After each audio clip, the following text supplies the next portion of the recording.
Ya, oke guys, balik lagi sama gua karena data nggak bisa bohong ya. Oke, hari ini tadi sih Jumat ya, 28 Oktober 2022. Ya, sedikit tadi merah dikit. Ya, oke.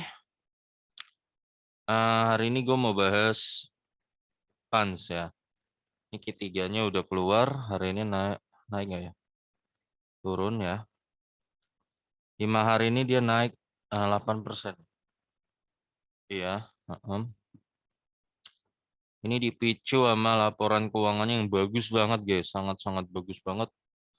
Lonjaknya nggak gila-gilaan labanya, nggak kira-kira gitu loh, melampaui Q1 Q2 gitu loh. Ini Q3-nya nih labanya ya, sehingga naik 8%, tembus 2000. Waktu oh nggak salah gue kan udah pernah bahas waktu waktu waktu masih di 1400-an, gue udah pernah bahas ini ya. Nah gitu, lo yang ngambil dividen bareng-bareng gue juga. Sekarang untungnya udah dapat 10% di 1400, capital gain-nya kita terbang gitu. Udah ibarat apa ya, udah dapat duren, apa tuh, jatuh lagi pisang banyak, gedebong. Oke, ya maksimumnya gimana sih grafiknya? Ya dia pernah ada di harga segini sini ya. Nah kita lihat aja deh prospeknya gimana Pans di bidang penyediaan jasa manajemen investasi. Yang namanya sekuritas ya pasti dia keuntungannya ya dari trading ya. Maksudnya orang-orang yang trading pakai sekuritas ini pasti kan VV broker gitulah ya harusnya. eh Ini tadi sekilas gue lihat di RTI itu ini laba terbesar dalam 4 tahun ya. Q3 ini bener-bener paling gede, berlipat-lipat. Paling gede. Apakah ada hubungannya di sini ya guys? Jumlah investor saham meningkat pesat loh guys. Ya, ini gue bicara dari sisi sisi prospek bisnisnya loh ya. Meningkat pesat loh, itu bisa sampai kalau nggak salah 70% dalam per tahun peningkatannya loh guys ya.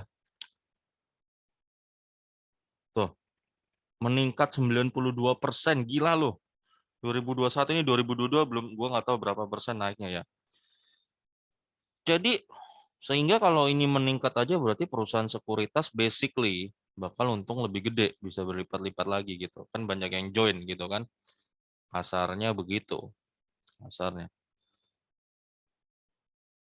Sekarang apalagi terutama habis era-era apa guys? Ya semenjak Android keluar gitu kan tahun 2000 apa? 2014 ke atas, 2016 ke atas lah ya kan.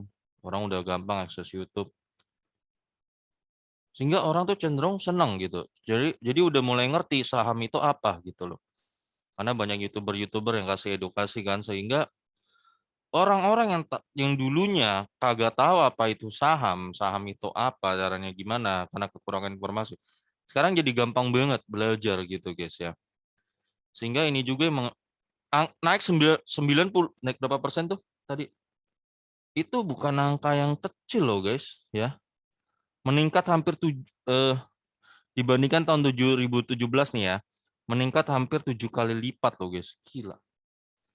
Ya, lu bisa bayangin berarti dari sini aja dari sisi prospek bisnis gitu ya. Pans ini kalau karena di bidang sekuritas ya otomatis mungkin labanya karena banyak pelanggan baru kali. Ya pelanggan baru kalau trading trading terus mereka kan ya pansnya jadi banyak duit gitu ya guys. Oke, itu dari sisi prospeknya aja bisnisnya. Jumlah saham beredar segini gitu 720 juta, pemegang saham PT Bank Pan Indonesia ini ada hubungan sama grup Banin 29%, terus PT Patria Nusa Damas 30% dan Publik 40%. Dari komposisi ini ya guys ya, pemegang saham gini guys ya. Kita ini emang ada hubungan sama panen. Kita tahu kalau grup panen tuh nggak terlalu oke dividennya sebenarnya. Tapi itu dalam konteks dia waktu dia posisi mayoritas. Sekarang kalau ini analisa gua aja ya, nggak pasti betul. Tapi ini pandangan gua aja. Kalau lo lihat komposisi pemegang sahamnya gini, kemungkinan si ini nuntut pasti harus bagi dividen si ini nih, ya. Makanya belakangan ini si Pans ini kalau lihat, coba kita lihat dividen history Pans ya.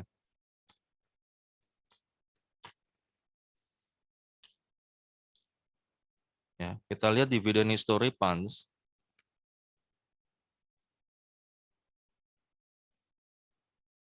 Ini termasuk rutin loh guys ya.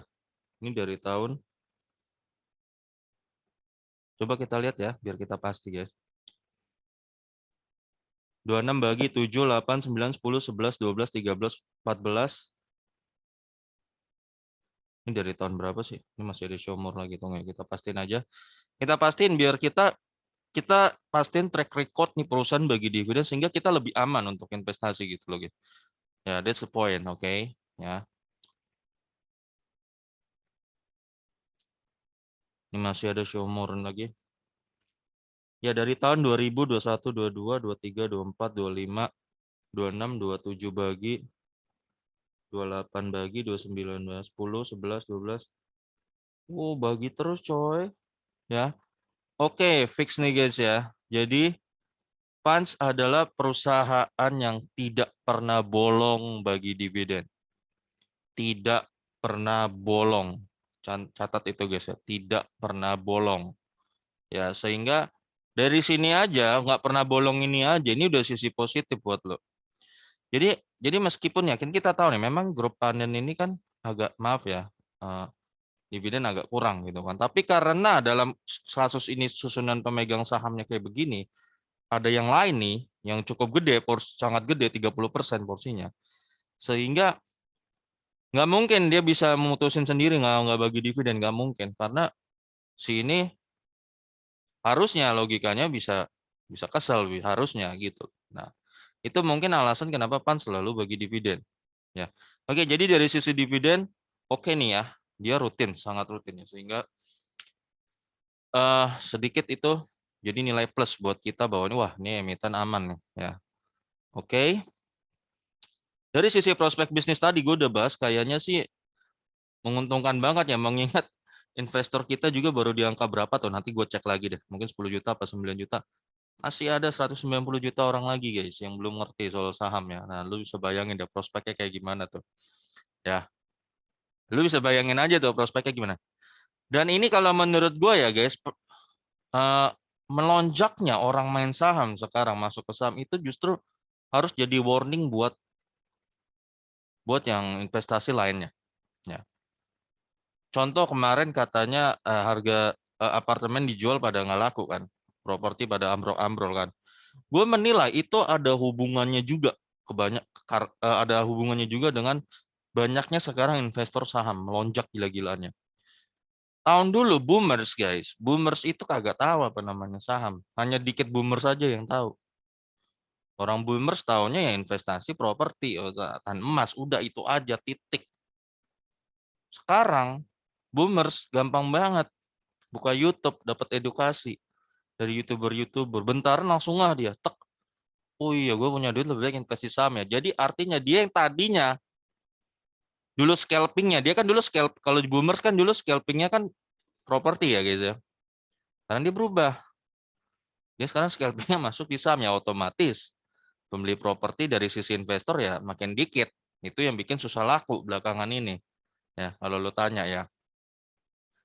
Nah itu guys, menurut gua lebih ke arah situ korelasinya. Kalau ditanya pendapat kenapa harga properti anjok, gue lebih ke arah situ. Ada terjadi pergeseran gitu, pergeseran budaya.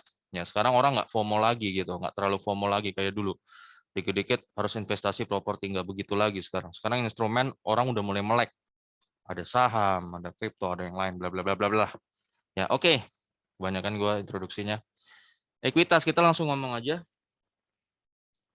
Laporan keuangannya, ekuitas 1,3 triliun, turun 1,1 triliun nih, turun 12%. Naik 1,3 triliun lagi, naik 18%, dan naik lagi 13%, 1,5 triliunnya. Jadi ini ekuitas terbesar dalam 4 tahun. Ya, kabar gembira banget guys ya. Oke. Jumlah saham beredar ada 720 juta, maka book value-nya 1.800, 1.600, 1.900, dan sekarang 2.153 ya. Wow. Rata-rata naik 6% per tahun, berarti tahun depan kira-kira book value-nya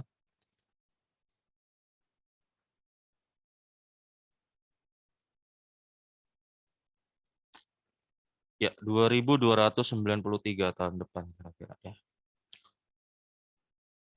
Ya, gue pikir-pikir dari sisi bisnisnya dia ya, make sense gitu. Kalau dibilang ini bakal bertumbuh gitu loh, ya. Mengingat kita investor aja lagi naik gila-gilaan nih saham nih. Ini gue lihat di RTI aja, laba dia nih paling nggak ngotak sekarang nih, Q3 naiknya. Ya kan? Apa itu jangan-jangan apa tahu itu karena banyaknya investor baru gitu loh, ya nggak? Investor baru melonjak di mana-mana, ya otomatis perusahaan sekuritas ya labanya juga harusnya naik kayak gitu. Apa jangan-jangan di situ? Nah itu dari gua rata-rata per tahun naik 6% ya, berarti per tahun per bulan naik berapa tuh? Jadi fix nih guys, kalau dari sisi dividen nih, Pans nggak pernah bolong. Dari tahun 2000 loh, dari tahun 2000 gila. Dari zamannya siapa tuh? Pak Gus Dur ya? Pak Gus Dur. Iya, presiden.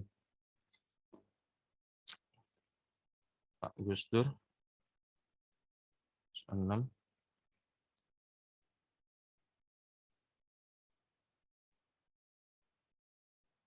Ya, rata-rata naik 0,49% ya.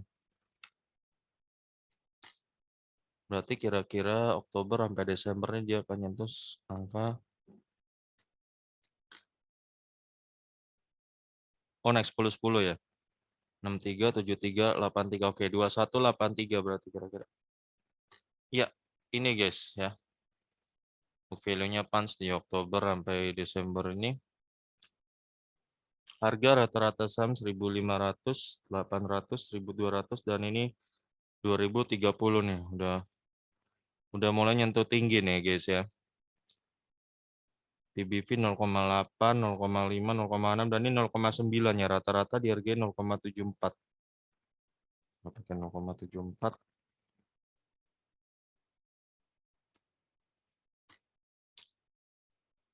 Angka berapa sih?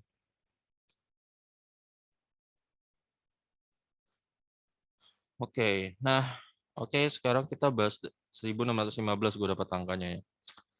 Oke, sekarang kita bahas dari labanya aja nih. Nah, ini yang paling dinanti-nanti ya, laba 117 miliar ini ya, guys. Lalu di sini dia rugi 103 miliar di corona nih, rugi. 2021 dia naik 96 miliar ya. Dengan ROE 7%, berarti sekitar kalau tutup buku 8%-an nih. Ini dia ROE 8%, berarti 10%-an kalau dikali 1,25 ya. Ini sedang, lumayan bagus, dan ini sedang-sedang aja. Dan sekarang dia naik laba 140% guys, gila ya. Ke angka 231 miliar. Dan ROE 14% ya, berarti itu hampir 18% ini kalau tutup buku 2022 nih ROE-nya nih. Itu sangat bagus guys, sangat bagus ya. Yang bikin dia jadi sangat bagus karena dia masih di PBV 0,9 guys. Ini yang bikin itu ya. Nanti kita akan lihat prospek dia sampai ke harga berapa ya. EPS 162, minus 142, 133 dan sekarang wow. Udah punya 320 guys. Ya, udah punya 320. EPS 178, ini kuartal 4 ya, 116 dan kemarin 211 nih. Ya. Dan ini berpotensi tembus EPS 320 kali 1,25. Tutup buku tahun ini ya. Oke, 400.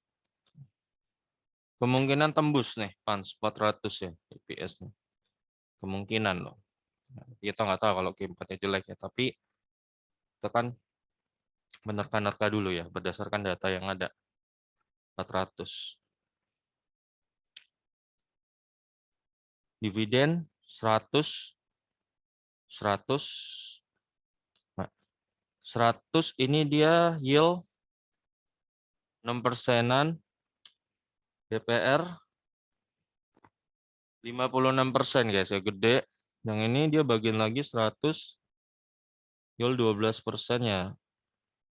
DPR 86%. Nah, ini yang kemarin nih, berapa bulan lalu yang kita dapat bareng-bareng nih, 150 dari 211 deh. Ya, yield 11%-an kemarin ya. Wow, kemarin tuh enak banget ya.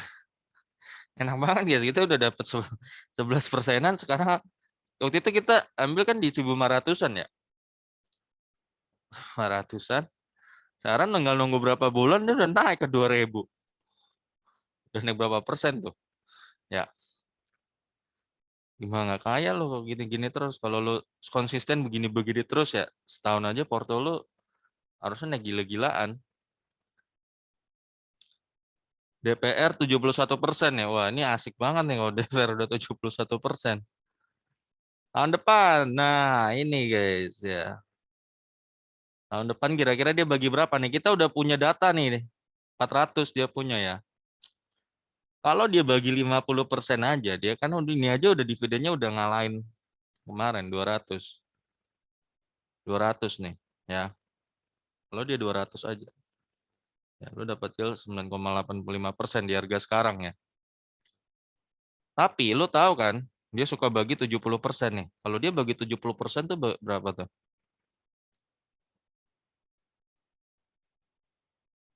Nah, 70 bagi cepet. Iya, dia bisa bagi 350, guys. Sorry ini kok gope sih. Ya. 280. Kalau dia bagi 280 tahun depan. 13% loh, gila.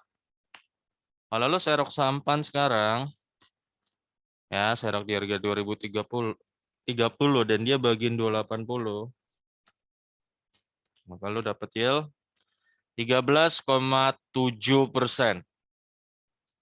Kemungkinan dividen tahun depan nih, chance-nya gede banget. Ya, ini chance-nya gede banget dia bagian segini, ya guys.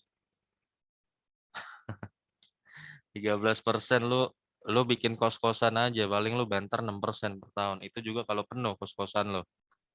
Ya, 6% tuh. Ya, lo kontrakin dah untuk kos-kosan lo. Paling tinggi 6%. Itu kalau penuh lo. Kalau penuh aja maksimal segitu doang. Sekarang ada di saham, ya. Track recordnya kita lihat historinya oke, bagi dividen terus. Ya, dan sekarang lagi arah bagus. Lo tinggal taruh lo dapat dua kali lipat lebih daripada lo bangun kos-kosan. Ya, 2 kali lipat lebih lo daripada lo bangun kos-kosan. Ya, lo ya itu artinya orang bakal berebutan, guys.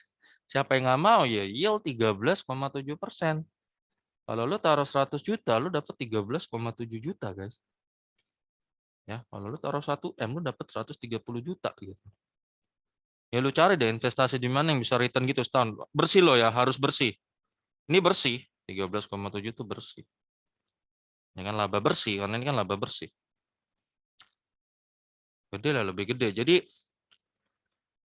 ya, kalau nggak salah gue pernah di satu video gue recommendation saham yang aman itu ya, yang aman ya, aman itu lumayan aman tuh ya, BJBR, BJTM, BNGA, PANS ini masuk, ADMF juga masuk menurut gue ya. Asik karena dividennya 50% ADMF ini ya. Termasuk PANS ini. Dan PANS kalau dari sisi tadi yang gue bilang ya, bisnisnya dia, kelihatannya bakal makin banyak orang lagi masuk ke saham, guys. Bakal lebih banyak lagi ya, nanti lo lihat di situ. Karena orang udah mulai melek nih, melek investasi, guys. Nggak kayak zaman dulu. Zaman dulu orang taunya invest beli rumah, mama, sehingga itu menyebabkan harga rumah, wah, nggak ngotak. Harga-harga kayak gitu. Karena orang FOMO dari kecil, dari generasi boomers kita diajarin segera invest rumah sebelum harga naik. Nah, itu kan menimbulkan FOMO. Tapi sekarang karena udah banyak ini terbuka informasi lebih mudah, orang udah mulai melek investasi guys, sehingga orang jadi tahu oh ternyata instrumen investasi nggak hanya properti dan emas, ternyata ada saham. Dulu orang bingung saham itu apa, belajarnya sama siapa? Sekarang orang tinggal buka YouTube dari HP udah tahu. Kalau dulu boomers mana bisa main internet, ya internet aja baru ada di zaman gue waktu gue masih SD. Nah, dulu SD itu aja baru zaman gue nih. Terus punya komputer dulu. Nah, semua orang punya komputer. Dan boomers yang zaman dulu tuh dikit doang deh lu yang bisa hitung deh yang bener-bener melek internet. Sekarang mulai zaman Android 2016 14 lah 16 ke atas. Boomers banyak udah bisa online. Emak-emak yang dulunya nggak pernah main apa itu internet tuh sekarang jago internet guys. Nyota masuk YouTube, belanja di Shopee ya nggak. Makanya kan yang sering ribut kalau belanja kan di Shopee kan mama kan. Yang itu yang apa? COD ya, cash on delivery kan. Itu yang mama tuh yang marah-marah tuh. Nah, itu kayak gitu guys ya. Jadi orang udah mulai melek. Kalau menurut jadi secara sisi prospek sih kemungkinan nih oke ya. Kemungkinan ya. Gue bilang pas ini oke. Untuk jangka panjang kemungkinan ya. Gue bilang kemungkinan. Ya dari sisi prospek. Ya. Kalau per ya, per nggak usah ngomong lah. Ini pernya aja 15%. Nanti kalau bagi 4, berarti 18% pernya kan. Bagus banget itu. Ya, bagus banget. Ya, gitu aja guys. Gue rasa untuk Pans ya. Gue tuh selalu ngarahin lu ke saham-saham yang ada dividennya aja gitu. Sehingga sumpah mah kalau robo karena gunjang-ganjing isu ya minimal lu lebih tenang gitu loh. Timbang lu diarahin di saham-saham yang nggak ada dividennya itu bahaya juga. Lebih bahaya lah menurut gua. Gua sih udah bilang lebih resikonya lebih tinggi gitu aja guys. Oke guys, sampai ketemu lagi di video berikutnya karena datang. Oh ya, lu pernah nanya gua kan? Oh ya, ini gua belum belum sebut harganya ya. Berarti kalau dia bagiin 280, harga Pans di mana? Oke, oke. Udah mau closing nih jadi begini. Berarti 280 kali 10. Gini aja deh guys, kalau gua kasih 70% ups ya, bukannya sebenarnya segini guys kalau 70% ya. Segini ya fundamentalnya Pans guys, tapi gue ambil 50% dibagi 200 segini. Ya. Nah, berarti ini masih di harganya banget guys. Ini kalau DPR 50% ya. Lu nanya gue kan kemarin ada yang nanya gue, bro kenapa lu sekarang bahas saham yang mahal-mahal sih? Cari lagi dong di bawah harga. Nyari saham di bawah harga tuh nggak gampang bos. Gue kalau lagi nemu, ini berarti kebetulan laku hoki gitu loh. Ya nggak gampang, gue juga pengen nemu gitu loh. Tapi kalau lu nanya gue sekarang, ini salah satu yang lagi di bawah harga. Karena aja harganya harusnya segini. Nih guys, ini masih di harganya kan? Ya, bukan nggak mungkin tembus ke 3.000 cepet. Bukan nggak mungkin ya. Ya, harusnya ini cepet ini. Ya, itu aja guys ya. Oke, jadi ini gue kasih tahu segini. Ini udah DPR 50% nih. Gue ambil yang aman banget. Kalau ini kan kalau dia DPR 70%. Ya. Oke guys, sampai ketemu lagi video gue berikutnya karena data nggak bisa bohong ya.